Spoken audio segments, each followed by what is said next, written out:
मेरे प्यारे हिंदी के प्रतियोगी अभ्यर्थियों, हिंदी वाग्धारा चैनल में आप सभी का हृदय से स्वागत है। इस उम्मीद के साथ कि आप अपनी हिंदी की तैयारी पूरी शिद्दत से कर रहे होंगे और इस उम्मीद और अपेक्षा के साथ कि हिंदी में आप सबसे अधिक अंक अर्जित करेंगे, आप ध्यान देते हुए हिंदी में अपना 100% दे रहे होंगे। आइए आगे बढ़ते हुए अगली श्रृंखला के पहले प्रश्न की शुरुआत हम लोग करते हैं। आज हम लोगों का पहला प्रश्न है, विश्व हिंदी दिवस कब मनाया जाता है? ए 10 जनवरी, बी 14 सितंबर, सी 14 दिसंबर, डी 5 सितंबर। तो 5 सितंबर को शिक्षक दिवस आप मनाते हैं, जानते हैं। 14 दिसंबर से कोई मतलब नहीं है। 14 सितंबर को आप अपने यहाँ मनाते हैं हिंदी दिवस, और 10 जनवरी को आप विश्व हिंदी दिवस के रूप में मनाते हैं, इसलिए विकल्प ए हमारा सही हो जाएगा। विश्व हिंदी 10 जनवरी। प्रश्न नंबर 2, हिंदी किस भाषा का शब्द है? ए अरबी, बी फारसी, सी तुर्की, डी उर्दू। तो हिंदी जो है ये स्वयं फारसी भाषा का शब्द है, इसलिए विकल्प भी हमारा सही हो जाएगा, फारसी। उर्दू जो है तुर्की भाषा का शब्द है। प्रश्न नंबर 3, हिंदी वर्णमाला कितने भागों में विभाजित है? ए 2, बी 3, सी 4, डी 5। तो हिंदी वर्णमाला हमारा 2 भागों में विभाजित है, स्वर और व्यंजन, इसलिए विकल्प ए सही हो जाएगा, 2। प्रश्न नंबर 4, ज्ञानी में प्रत्यय है? ए नी, बी ई, सी ई, डी सभी। तो ज्ञानी में मूल शब्द ज्ञान है, ई प्रत्यय है, इसलिए विकल्प भी सही हो जाएगा, ई। प्रश्न नंबर 5, दंत से किसका उच्चारण नहीं होता? ए स्वर, बी व्यंजन, सी दोनों का, डी कोई नहीं। तो दंत से केवल स्वर का उच्चारण कोई भी नहीं होता, इसलिए विकल्प ए हमारा सही हो जाएगा, स्वर। प्रश्न नंबर 6, छ वर्ण का निर्माण है? ए क प्लस स, बी क प्लस स अ प्लस आ, सी दोनों, डी कोई नहीं। तो जब सा से आ ह्रस्व आ को अलग करते हैं, वो भी एक रूप होता है जो बी में है, और क प्लस सा जो बनता है मूल रूप से, इसमें जो है ये भी सही है। तो विकल्प ए और विकल्प बी दोनों मिलाकर के दोनों सही हैं, इसलिए इस विकल्प सी हमारा दोनों सही हो जाएगा। प्रश्न नंबर 7, उप विराम चिन्ह है? ए जिसमें कामा का चिन्ह है, बी अर्धविराम का चिन्ह है, सी उपविराम का चिन्ह है, इसलिए सी सही है, डी ये जो है विस्मयाद बोधक चिन्ह है, इसको भी आप जानते रहें। प्रश्न नंबर 8, क ख ग ज फ ध्वनियाँ हैं, ये आई हैं कहाँ से? ए संस्कृत, बी अरबी फारसी, सी पुर्तगाली, डी तुर्की। तो आपसे आगत वर्णों की संख्या पूछे तो आप 5 लिखें और पाँचों में इनको जानते रहें।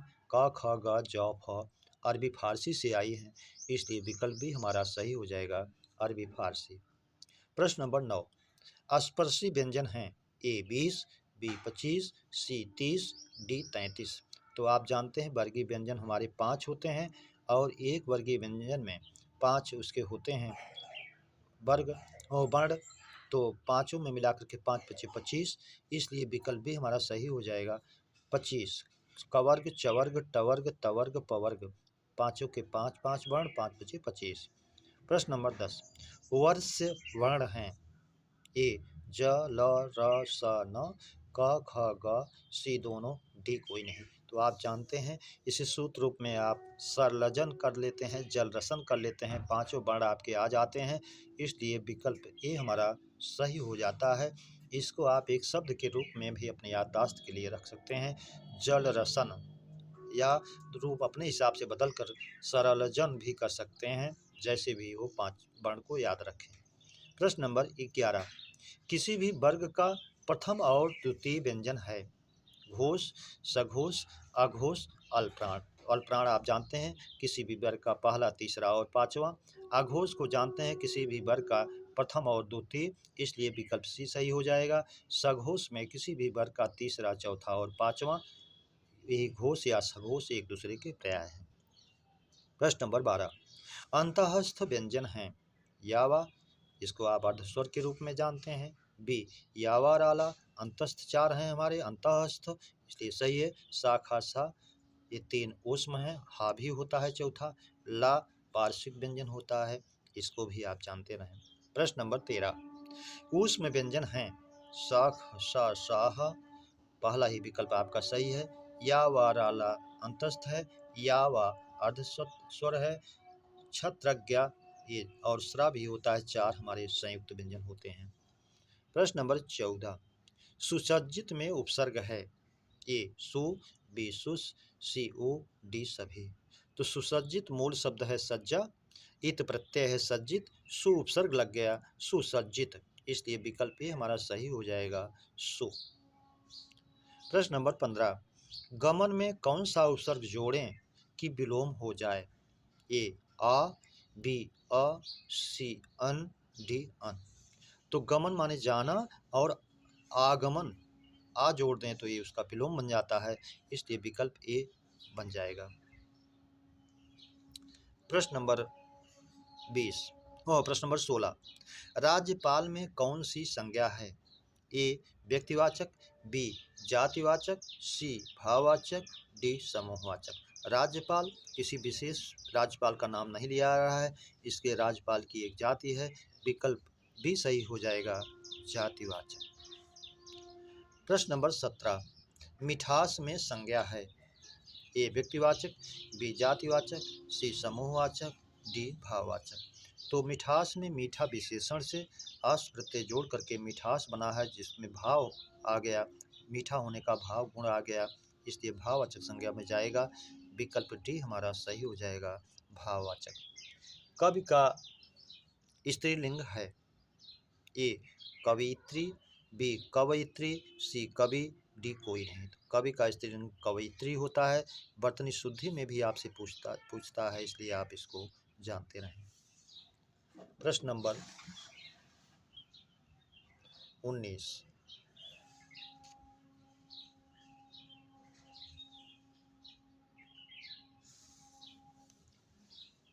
फल पेड़ से गिरा में कारक है।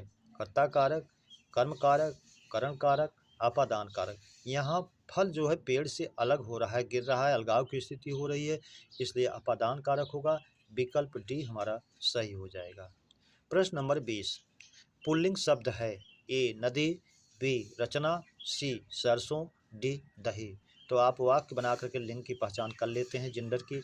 नदी बहती है, रचना की जाती है, सरसों पीली होती है या काली होती है, डी दही। तो दही पुल्लिंग होता है, आप जानते हैं। दूध से बनी सारी चीज़ें पुल्लिंग होती हैं, केवल छाछ और लस्सी को छोड़ करके। छाछ और लस्सी ये दोनों स्त्रीलिंग के शब्द हैं। प्रश्न नंबर 21, मछलियाँ तालाब में तैर रही हैं में क्रिया है। ए अकर्मक, बी सकर्मक, सी एक कर्मक, डी द्विकर्मक। तो जानते हैं जिसका जो स्वाभाविक कार्य क्रिया होती है, अगर वो क्रिया उसी के द्वारा हो रही है तो वो क्रिया कर्मक होती है। मछलियों का स्वाभाविक क्रिया है तैरना, पक्षियों का उड़ना, तो ये सब अकर्मक क्रिया में जाते हैं, इसलिए विकल्प ये हमारा सही हो जाएगा अकर्मक। प्रश्न नंबर 22, पुरुषोत्तम में संधि है। ए गुण स्वर संधि, बी वृद्धि स्वर, सी यण स्वर, डी अयादि स्वर। तो पुरुषोत्तम पुरुष प्लस उत्तम, आ के बाद ऊ आया ओ हो गया, गुण स्वर संधि आद गुड़ा से। आया आ के बाद ई आए तो ये, ऊ या ऊ आए तो ओ, री या रे आए तो अर, लिर आए तो अल हो जाता है, इसलिए विकल्प ही हमारा सही हो जाएगा गुण स्वर संधि। वैसे भी जानते हैं आप ट्रिक के रूप में भी, यदि एक मात्रा आती है तो गुण और 2 मात्रा ऊपर आती है तो वृद्धि स्वर संधि होती है, लेकिन ये ट्रिक प्रायः 100% सही नहीं होती, इसलिए आप नियम से ही जानें। प्रश्न नंबर 23, दिव्याकृति में संधि विच्छेद होगा। दिव्य प्लस आकृति, दिव्य आकृति, दिव प्लस आकृति, कोई नहीं। तो दिव्य प्लस आकृति, जिसकी आकृति दिव्य हो वो दिव्याकृति है। या में आ, उधर दीर्घ आ, दोनों मिलकर दीर्घ आ हो गए, दीर्घ स्वर संधि हो गई, दिव्य प्लस आकृति शब्द सार्थक भी है। प्रश्न नंबर 24, अमानक वर्ण हैं। ए झ, बी भा, सी दोनों, डी री।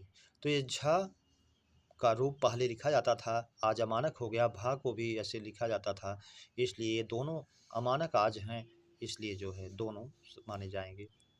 प्रश्न नंबर 25, तैरने की इच्छा करना वाक्यांश का एक शब्द है। तितीर्षा, तितिक्षा, शिशिक्षा, डी विवाक्षा। तो बोलने या कहने की इच्छा विवाक्षा होता है। शिशिक्षा, सींचने की इच्छा करना शिशिक्षा होता है। तितिक्षा, तितिक्षा सर्दी गर्मी वर्षा को सहन करने की क्षमता तितिक्षा होती है। तितीर्षा, तैर कर पार करने की इच्छा करना तितीर्षा, इसलिए विकल्प ए ही हमारा सही हो जाएगा। प्रश्न नंबर 26, फेंक कर चलाया जाने वाला हथियार, ए अस्त्र, बी शस्त्र, सी दोनों, डी कोई नहीं। तो जो हाथ से फेंक कर चलाया जाता है हथियार अस्त्र होता है, इसलिए विकल्प ए हमारा सही हो जाता है। जो हाथ में पकड़ कर चलाया जाता है वो शस्त्र होता है, इसको भी आप जानते रहें। प्रश्न नंबर 27, यह फल मीठा है में कितने विशेषण हैं? ए 1, बी 2, सी 3, डी 0। तो यह फल मीठा है। अब फल यहाँ विशेष है क्योंकि इसकी विशेषता बताई जा रही है। मीठा फल, यह फल, मीठा फल गुणवाचक, यह फल सर्वनामिक विशेषण, क्योंकि यह जो है सर्वनाम के रूप में फल की विशेषता बता रहा है, इसलिए दो विशेषण हो जाते हैं। विकल्प भी हमारा सही हो जाएगा 2। प्रश्न नंबर 28, अभिजीत पढ़कर सो गया में क्रिया है। ए तात्कालिक, बी पूर्वकालिक, सी नाम धातु, डी अनुकरणात्मक। अभिजीत पढ़कर सो गया, तो आप जानते हैं जब क्रिया एक कर्ता एक क्रिया को पूरी कर दूसरे को शुरू करता है तो पहले पूरी होने वाली क्रिया पूर्वकालिक हो जाती है। तो पहले पढ़ा, पढ़ने के बाद फिर सोया, इसलिए विकल्प भी सही हो जाएगा पूर्वकालिक। और कर जिसमें आता है आप जानते हैं वो भी पूर्वकालिक का ही रूप होता है क्रिया का। तात्कालिक जिसमें समय का अंतर ना होकर क्रम का अंतर होता है, शेर को देखते वह बेहोश हो गया। नाम धातु जो क्रियाएं संज्ञा सर्वनाम विशेषण से बनाई जाती हैं। अनुकरणात्मक जो क्रियाएं ध्वनियों का अनुकरण करके बनाई गई हैं, हिनहिनाना, भिनभिनाना, खटखटाना। प्रश्न नंबर 29, पिता पुत्र से पुस्तक पढ़वाता है में क्रिया है पूर्वकालिक, तात्कालिक, प्रेरणार्थक, अनुकरणात्मक। आप जानते हैं कर्ता जब कोई क्रिया स्वयं ना करके दूसरे से करवाता है तब उस प्रेरणार्थक क्रिया होती है, इसलिए विकल्प सी, यहाँ पिता स्वयं पुस्तक ना पढ़कर पुत्र से पढ़वा रहा है, इसलिए विकल्प सी सही हो जाएगा प्रेरणार्थक। प्रश्न नंबर 30, सोना, धतूरा, नागकेसर, खजूर, पलाश किसका अनेकार्थी है? ए कनक, बी कोटि, सी कर, डी खल। तो खल नहीं है इसलिए इसका दुष्ट, धतूरा, खरल, चुगलखोर आदि होता है इसलिए नहीं है। कर हाथ, टैक्स, किरण, सूढ़ होता है इसलिए ये भी नहीं है। कोटि धनुष का सिरा, श्रेणी, करोड़, इसलिए ये भी नहीं है। कनक सोना, धतूरा, टेसू, प्लास, नागकेसर, खजूर, गेहूँ, आटा, ये सब होता है इसलिए ये भी यही है। विकल्प ए हमारा सही हो जाएगा।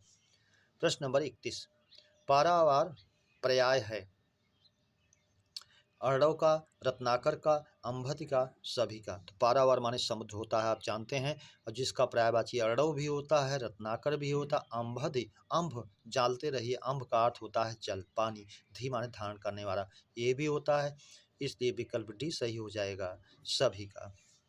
प्रश्न नंबर 32, पारावार पर्याय है ए रक्तलोचन, बी कपोत, सी कबूतर, डी सभी। तो पारावत स्वयं कबूतर का पर्यायवाची है, इसलिए रक्तलोचन भी है, इसके नेत्र लाल होते हैं। रक्तलोचन, कपोत हई है, कबूतर का तत्सम है, कबूतर हई है, इसलिए विकल्प डी हमारा सही हो जाएगा सभी का।